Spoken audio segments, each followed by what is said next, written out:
Welcome back to the Resties F1 podcast. Today, I'm partnered by Shaq. We don't have Hamdan on the call. He is taking a well-deserved break in Sydney. And this episode is a special episode on the transfer market for 2025. And we have some big Yep. news we've came to know just before this episode about Adrian Newey. We also have some other great signings for 2025, like Kimi Antonelli, Oliver Behrman, Jack Doohan, and so on. So to talk all about that, we are here. And Sharik, you want to kick us off? What are your thoughts? I know there's a big news about Adrian Newey coming to Aston Martin. Some of the news channels calling it a seismic signing, the biggest that F1 has ever seen. What are your thoughts on that? Um, nah, the biggest we've ever seen was definitely Lewis to Ferrari. I'm not gonna sit here and pretend like I don't think something else. But I think Newey's really like Newey to Aston is a big change for Aston as a team, really. Like this is gonna change their car. This has to change their car. If they don't have a successful car after this, I don't think they'll ever get to Yeah, be like get any form of success. yeah. Um, you know, he's won 12 constructors with three different teams, which was Williams, McLaren, and Red Bull.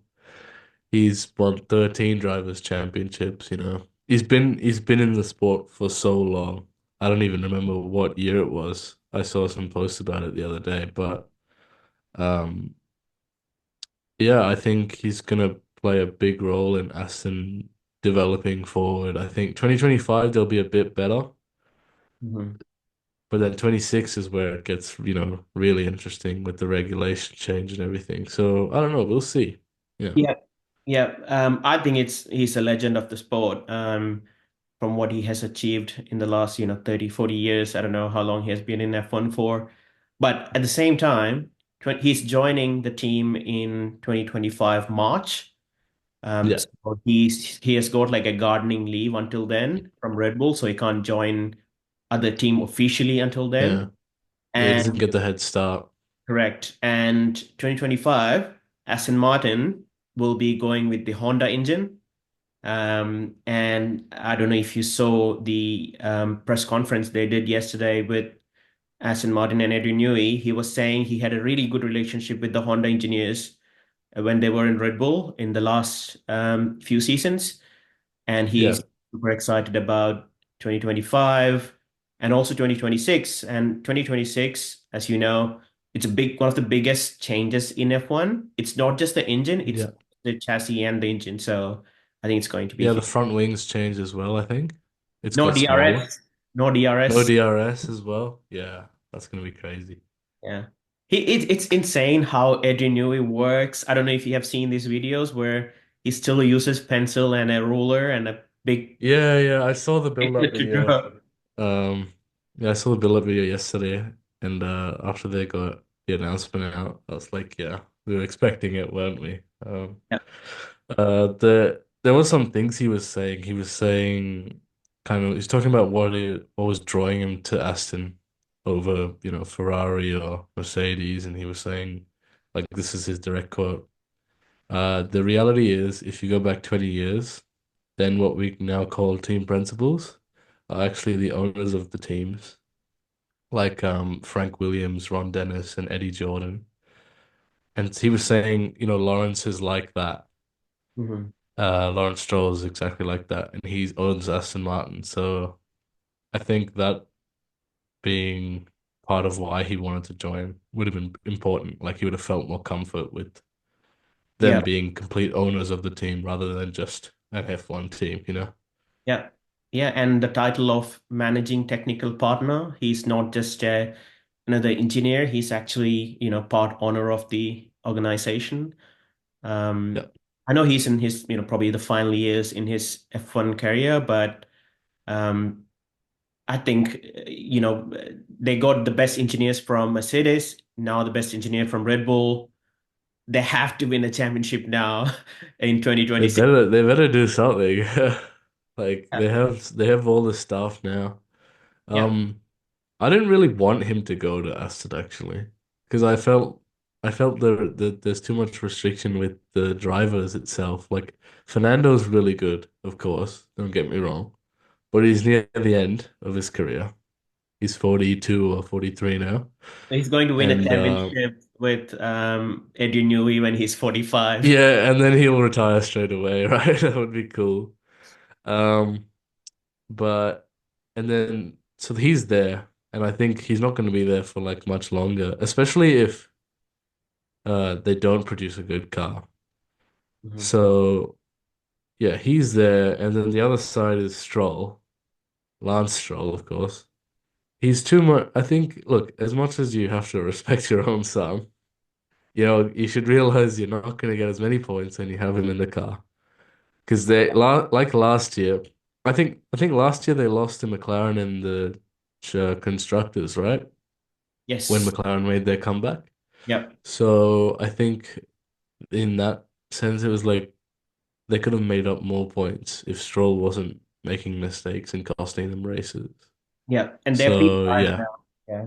Yeah. And I think they've got all the best things now, like the latest technology, latest wind tunnel, the best engineers. I think they need to fix up their drivers lineup now if they want to yeah, actually aim for that big. yeah. Just that one seat, that's all they need to fix.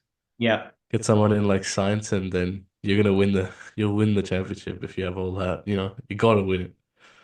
Yeah, exactly. And how do you think next year is going to go for Aston Martin? Is he going to have a instant impact on the team, or is it going to be 2026?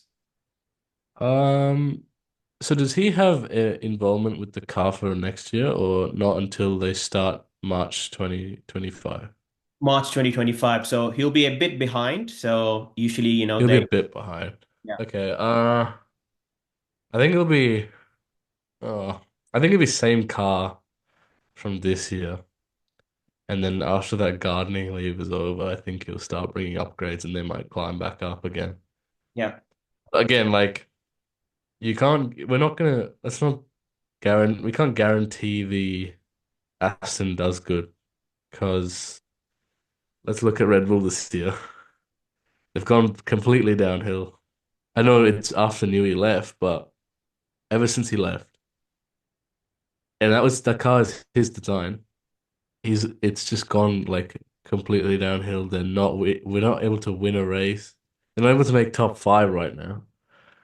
So I'm not saying that he's not going to make the car better, but yeah, I'm also saying we shouldn't be thinking, oh, they're immediately gonna win a championship.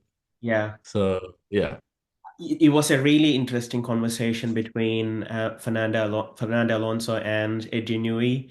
It was in 2008 when Red Bull was trying to sign Alonso. They were on the edge of signing him, but he didn't sign at the end. yeah. So there was this conversation about how Adrian Newey and Fernando Alonso have been like arch rivals.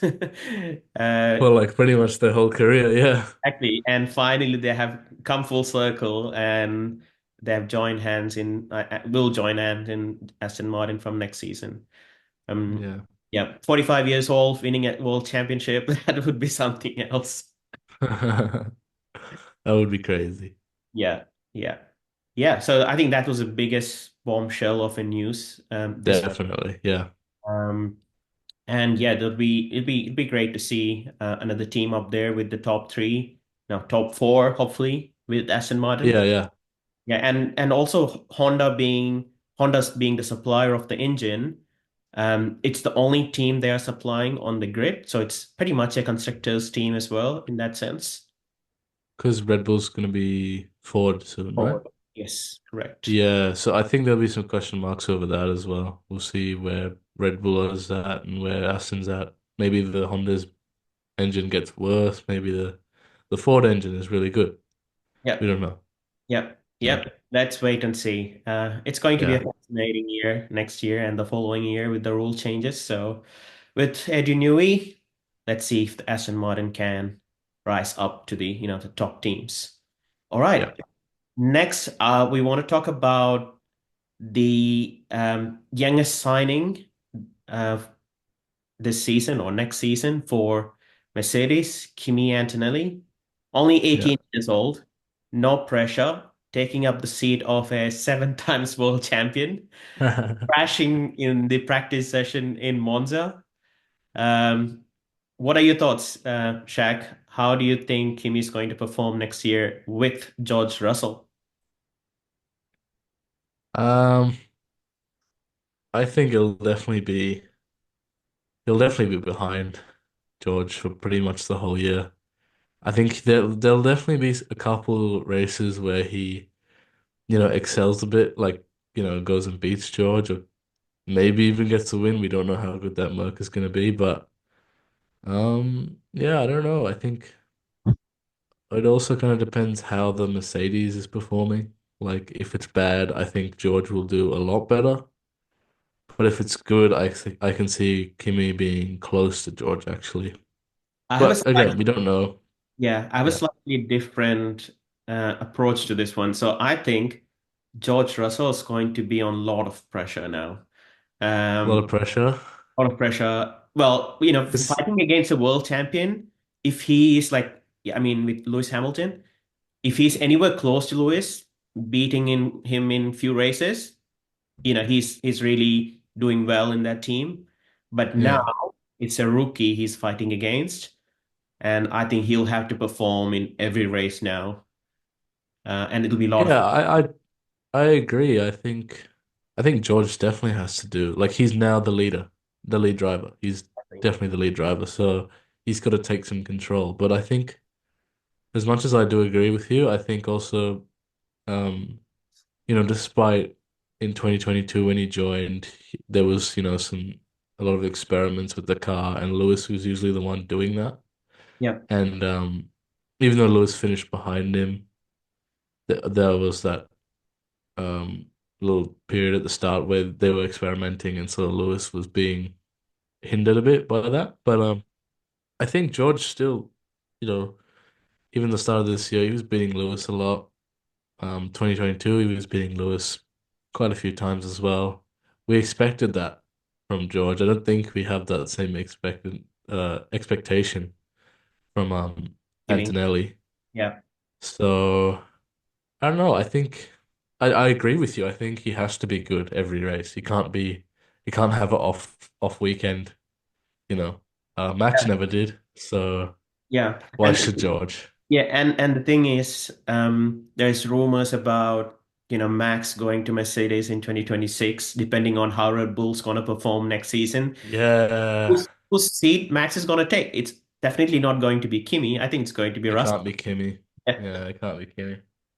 And Can't another be Kimmy another because reason, he's yeah, just coming in, so it'll be yeah, hard to do that, right? that's right. And another reason for extra pressure on George, right? So Yeah, that's yeah, true. and also Kimi, from what we have seen in the past races and also what he has come through, he was an F4 champion in the first season in F4. Toto is his manager since really young age, and also he got like sort of promoted to F2. He didn't go to F3. Yeah, I think in sixth place right now in F2. So yeah, uh, the talent is there. We just need to see how well he can perform in F1. yeah, definitely. Yeah. Uh, and only 18 years old, right? So I think it's going to be, and I love seeing young drivers coming through the ranks and getting into F1 at this young age. Remember when Max came into Toro Rosso? When Max came in, yeah, He was only seven. yeah.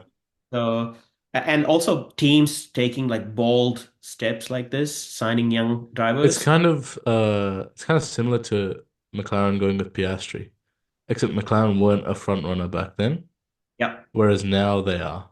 So exactly. that's changed, of course. But yeah, Yeah. Okay. So we covered Kimi, and Kimi's teammate in F2 is also joining F1 next season. He already had experience in F1, and that's Oliver Bearman, another British yeah, driver on the grid, driving for Haas. What are your thoughts on that? um, yeah. Another young talent. Um, he's actually got to show it this time. He was, I believe, sixth or seventh in the Saudi GP Yeah, for Ferrari, which is good for, at the time he was 18. So, you know, first race, 18 years old, you do that in a Ferrari, even though, there's a Ferrari up ahead. That's pretty good. You beat Lewis Hamilton, you beat Lando Norris. So I think for that, that's a sign. Those are signs of him being really good. yeah, Um, Also, he's going to be racing this week or whenever this video comes out, but he'll be racing in the Azerbaijan Grand Prix. yeah, So he's got another chance to show what he's made of, although he's got the seat. Yeah, but I think Haas is a good place to start. I think that'll be kind of the development, like for Ferrari. Like he can develop himself first maybe couple of years at Haas, then build up into maybe being a Ferrari driver like who was it? Mick Schumacher. I think he was supposed to kind of do that same route, yeah. but obviously he had a bit of a different ending to his F1 career. Yeah, also Charles, right? So he was at Alfa Romeo, Yeah, Ferrari junior driver before he moved to Ferrari. yeah. Um, yeah, and also he's very similar to Kimi in terms of he won the F4 championship um, at a very young age as well, and also was doing really good in F2. But the Prima car hasn't been great this season, Yeah. and also he missed one of the races because of the race in F1. So he's not like I think he's 14th or something in F2 right now. I think But he might be 14th in F1 as well in with the points he scored. So oh yes, yeah, with just yeah, one race, yeah. yeah. Yeah, and I agree with you. I think he was really good in his first race in F1. He only knew that he was racing like a day or two before the actual race itself, so And to that's come in and perform was really good to see. Yeah, something to comment about. Yeah. Cool. So we've got Kimi, and Mercedes, young gun, coming next season. Ferrari young gun in Oliver Behrman. And I think it's going to be a great fight. I know Haas probably again still going to be in the back of the grid, but hopefully he can be beat his teammate, and his teammate's going to be Ocon next season. So I think yeah. that's going to be a difficult one. Ocon's a fast driver too, and every team he has had some clashes He's with had the problem. teammates. Yeah, yeah. That's not a good problem to have. That's not a good problem. Um, Yeah, I think that can be a learning thing for Ollie as well. He yeah, can use that to I guess sort of develop his racecraft and just be able to handle the scenarios of, Ocon being a bit too feisty. I think we can expect that yeah, next year when they're racing at Haas. yeah, and But definitely yeah, less pressure compared to Kimi, because yeah, absolutely, of team. definitely. Yeah, you don't have to Yeah. deliver. They don't. Yeah, Yeah, uh, Kimi is immediately seen as like a future world champion. I correct. think Oliver Behrman's a bit more, they'll see how he goes kind of thing. Yeah. Yeah, you never know. You never know. There are Yeah. drivers who came like him and has become world champion. So let's see how he performs in F1 next season.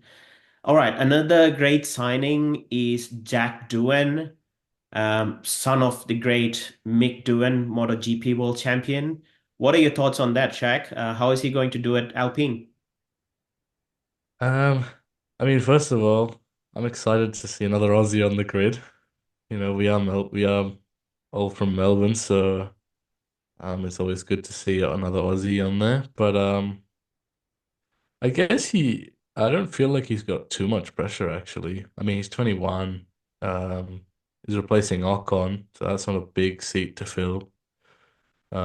Especially with Alpine not being really quick.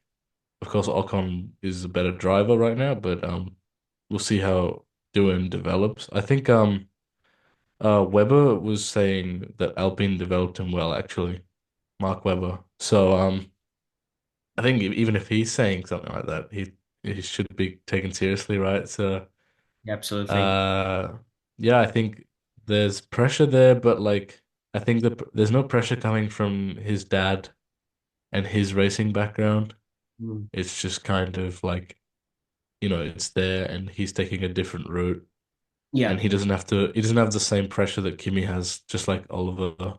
Um, he doesn't have the same pressure. Yeah.